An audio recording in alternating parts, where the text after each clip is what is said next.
Hey guys, welcome back to Beardy Lumber. Matthew and I appreciate you tuning in. Well, it's pretty obvious what we got here today is a spalted maple log. Come back in just a minute. We'll tell you how we're going to saw it, what we're trying to get out of it. Be right back.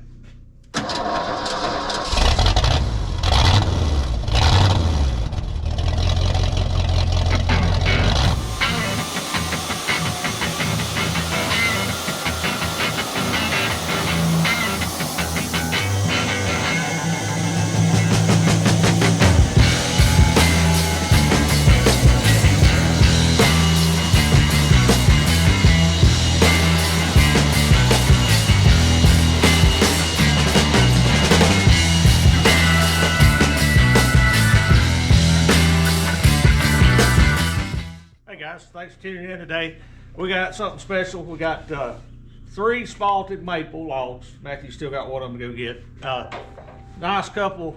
Nick and Barbara dropped these off the other day when they picked up their white oak hardwood floor that we'd run for them a few videos ago. And they're going to complement that with some of this spalted maple for trim. So Matthew and my goal today is to saw this into, it's going to end up being 3/4 by 6 S4S. So we're going to cut it at 1 1/16 by 7 inches. And that'll give us a 1/2 inch of trim before we run it through S4S. We'll see how it dries. We can probably run it in 1 pass, but if we pick up a little bow here and there, we can back up and punt and run it easily in 2 passes and make a perfect product. Should be fairly easy to cut. I just cut it this end with a chainsaw. It don't seem extraordinarily hard. It's not a soft maple, but it's not what I'd call a rock maple either. I'm looking forward to opening it up. With this much color on the end grain, the inside ought to be gorgeous. If this was mine, I'd probably high grade it into some wider boards or maybe some 2-inch live edge slabs, because I'm trying to high grade to something I can sell to a consumer at the end. But this is their wood and they already have a use for it. They know what they're going to do with it. They're going to trim out their house with mostly 1x6s, and I think it's a great idea. So we got our LT70 sitting here. I got a fairly new Turbo 7 1.5-inch blade, 55 thousandths on there. Should be adequate for what we're wanting to do with it. I've not sawed any maple on this mill yet, but shouldn't be an issue. We just sawed 1,000 feet of red oak, and it's a whole lot harder than this maple is today. So we'll take our time with it because we're trying to produce a quality product, and we'll try to stop and show you some of the beautiful colors. This one's a little more rose and pink, where that one's looking a little more black. But this has been laying in your yard for about 6 months, and this is why we say you need to age a maple. If you cut a maple tree down and it looks like this, it's not spalted. This spalting comes from decay, and sometimes it'll spalt on the stump if the tree is dying. But if you cut it down, it's that beautiful color right here, and you want it to spalt, just find a cool spot, not a damp spot, just kind of shady. Set it over there, forget it for about 6 months. Maybe go cut the end of it off, see what it looks like, and you will get this. It's just maple does it. And these purple streaks, I can tell you, are ambrosia beetles. They crawl in there, bore a little hole, and when they defecate, they leave the ambrosia stripes in it. So enough talking. Let's take the top off of it and open it up and see what we get.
guys, we made a couple cuts here, got the top and bottom flat. We'll stop and show you all the ambrosia in this thing. We haven't even got to the spalting yet. This is just ambrosia, every one of these. If you look real close, that's a hole where a little bug has crawled in, and they just covered this log up with it. Blade's not cutting as good as I like. Must have nicked something with it when I was finishing up the other night, but we'll change that out. The two little flitches we got over here, they look just as good. That's, like I say, that's all ambrosia. This is spalting. We hadn't even got down into the spalting color yet, but we'll get it there. So I'm gonna flip it over, take the back off of it. We gotta get it worked down to a 7-inch wide cant, because that's what we want for our finished rough width is 7 inches. So let's get to it.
That's the first log. That's about A number 1. I couldn't ask for no better for spalted maple ambrosia. It's the wood's solid. It's not rotting. Sometimes you go too long, the spalted parts will start to get real soft, but this will turn out gorgeous. I guess that white oak flooring they're doing with a medium dark stain, this is gonna be beautiful. So we gotta run to town, pick up a part for our Caterpillar. Needs a fuel filter. Give us a little bit, we'll be right back. We'll saw the next log.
showing some of the LT70 going through this.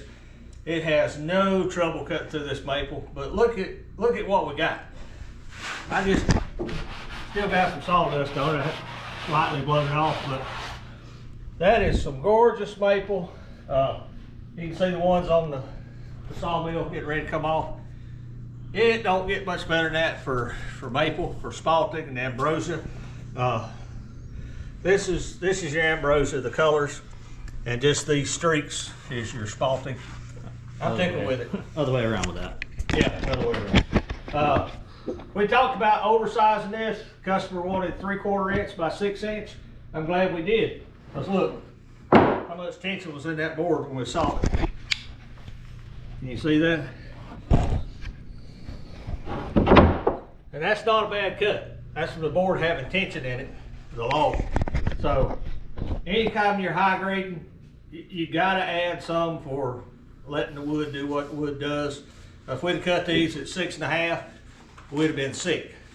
Now at 7, we can run them through the edger, get them straight at 6.5, and then we'll run them again at dead on 6 inches S4S, and they'll be gorgeous. So just something to bear in mind. We got one more log and we'll be done with this little project. I can saw this stuff all day. It's just gorgeous. So let's get tooled up. We'll do another one. Okay guys, welcome back. We finished this project. Man, I am tickled to death with this wood. I took a picture of every layer and sent it to the homeowner. They're just overjoyed with it. Couldn't ask for any better. When you're trying to spalt maple, sometimes you can go too long and it'll get doty on you. But this stuff will be hard enough. I told Matthew it'd be beautiful as a floor if you have enough of it. 6 inch hard maple, spalted ambrosia maple floor, be gorgeous. But anyway, the LT70 worked flawless. Couldn't ask for any better. Matthew and I learned how to adjust the guide rollers. Had one roller that wasn't turning, and and these high-speed blade guides, there's some pads. We'll go into great detail one day about how to adjust them, because we learned, just like you probably need to learn. We talk about adding value to your lumber. There's a lot of things you can do around a sawmill besides just saw green lumber. Matthew and I saw this, and it was 340 something board feet. I had to go back and look. And if we were just sawing, that's all we got paid. And that's okay if you're just sawing for Joe customer. But we're trying to add value to what we're doing. This same stack of wood is going to get dried. We'll get paid for that. And then this same stack of wood is going to run through this big winding motor over there, and it's going to become S4S 6 inch boards and a few 5s. And we'll get paid for that. So how many times are we going to get paid for this stack of lumber? 3 times. That's adding value to what Matthew and I do. The kiln is a good value adder, and a molder of some sort, as well as our grizzly planer over there in the corner. They're value adders to what you do. I'll tell anybody, you can saw every day, 6 days a week, and make a good living. But when you start adding value to your product, is when you start doing more than making a living. You start making some real money. When you can take a customer's product or your own product and add value to it and sell it to somebody upscaled, that's what you want to get to eventually, when you can. We didn't start out going that way. We started out mobile milling, and this is where we've ended up, value adding to the product. But enough said on that. We'll talk about that more detail another day. Big shout out to Matthew and Solomon doing the videos. I think they do an excellent job. Comments I get from you guys, I think you concur. They do an excellent job, and I appreciate it immensely. If you get a chance, check out Solomon's channel, Third Beard Fishing.